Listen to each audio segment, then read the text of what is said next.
No coiners, pre-coiners, new coiners, shit coiners, debt slaves, wage slaves, Bitcoiners of all descriptions. Good morning. This is Daniel with the Bitcoin Citadel, and I'm here to talk about Canada Day. It was on Monday of this week. And you may say, what the hell does Canada Day have to do with Bitcoin? And I'm going to tell you, because this may have been the last Canada Day. This week may have been the last Canada Day. You know, Canada Day is like the 4th of July for the United States. It's when Canada became its own country, right?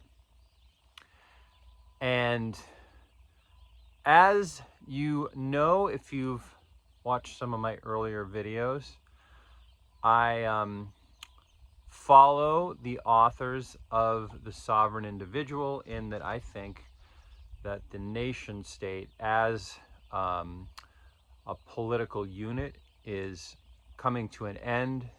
You know, sure, you know, there'll be China. I think China's going to stick around.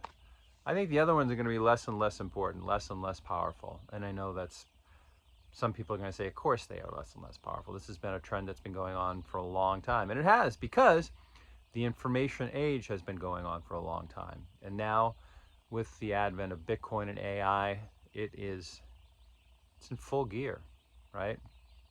It's fully ramped up.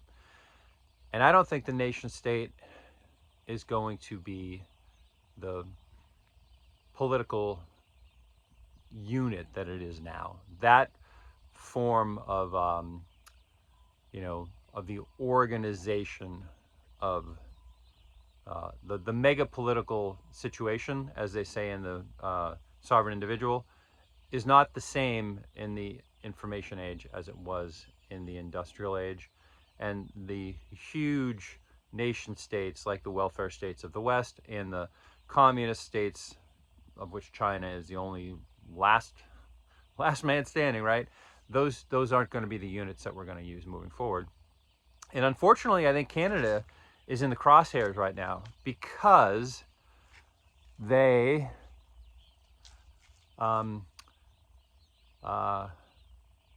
just in trouble. Alberta is going to separate from Canada. There's no reason not to. And Bitcoin really is.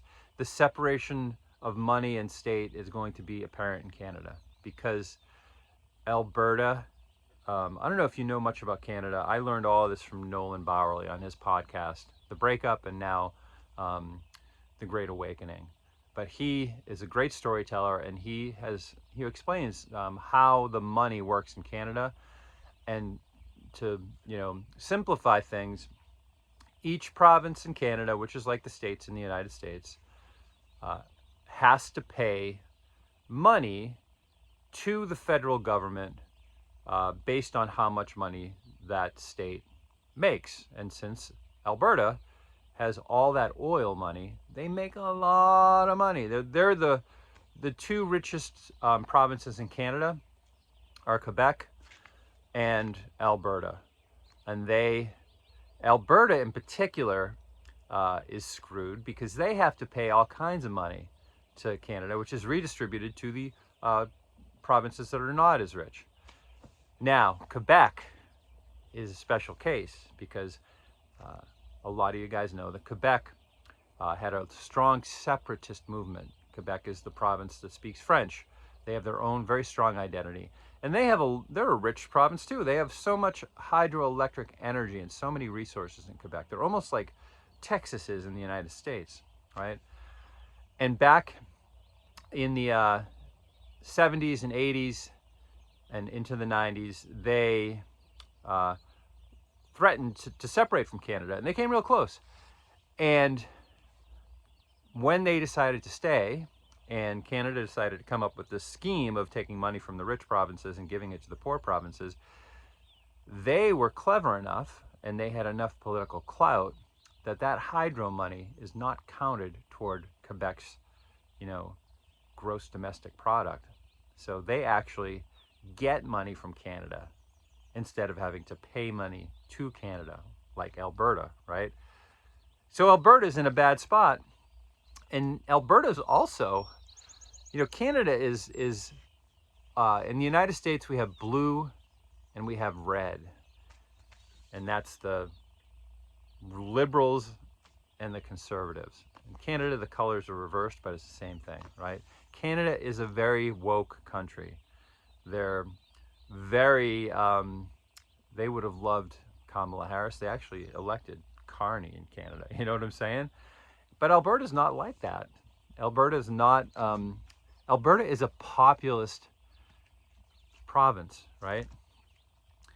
And Alberta has every incentive in the world to break up with Canada. They have to send money to the federal government, which gets redistributed to, among other provinces, Quebec, who has even more money than they do. So that kind of rankles, I'm sure. They have all this oil. That's the source of their wealth, their energy, and their natural resources. And they are landlocked. They would be really useful if they could have a seaport to get that oil to the rest of the world. Nah, that's not going to happen. It'd be really useful if they could have pipelines that went from Alberta to the places where there are seaports, like the St. Lawrence River, where that's Canada's port to the world, one of the greatest ports in the world, all along the St. Lawrence River. Nope, federal government doesn't want that to happen either. And if you remember, right around the time that Trudeau announced he was resigning and before Carney came into power, Danielle Smith said, it was almost like Luther's demands nailed to the door of the church, right? These are the things that we need if we're going to stay in Canada, really, is what she said. And none of those things are going to happen. So it's likely that, and no, I got this from Nolan, and on his show, it's called The Breakup Canada, or the All Out Show, right? It's a great show on Rumble. You should look it up. And if you look at the incentives, and Nolan makes predictions, that's one of the things, one of his things that I like about his, his show is that he says, our predictions, if you make predictions and they come true, right, that gives credence to your worldview. It supports the worldview that you have, and it makes you like, yeah, I'm on the right track, right? So one of the predictions he made is that Canada is going to break up. And I think the odds are, because Danielle Smith gave 6 months for these things to be addressed, or, there would be consequences. Well, 6 months is coming up, right? And I think that those things are not going to be addressed. I don't think any of them are going to be addressed by Canada. And I think that Alberta is going to put secession on the ballot. It's already written into the legal framework of Canada. The divorce papers are written up. All Alberta has to do is file them, and then, have enough people vote for it to exit Canada. And if Alberta leaves Canada, that is the end of Canada. How does that all tie into Bitcoin? Here's how it ties into Bitcoin. There's going to be some turmoil in Canada. There already is. Canada is going through a hard time with the economy, and some of the greatest Bitcoiners in the world are Canadian Bitcoiners. Nolan is from Canada, right? You could name a whole list of people. Jor from the Living in the Future community is from Canada. He's a great Bitcoiner, right? Jeff Booth is from Canada, the guys who started Bull Bitcoin and Bitcoin Way,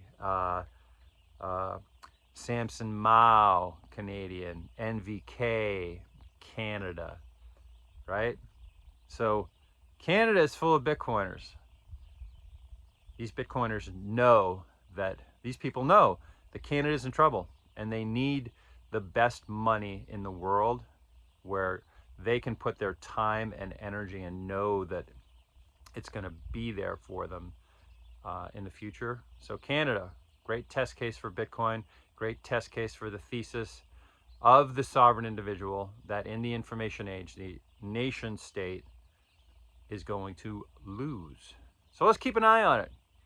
This is my Canada Day episode. Long one today, too.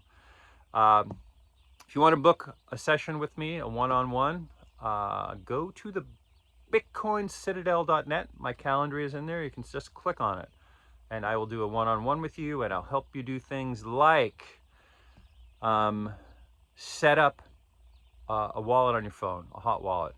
Help you to set up cold storage. I like cold card, but you can use whatever you want.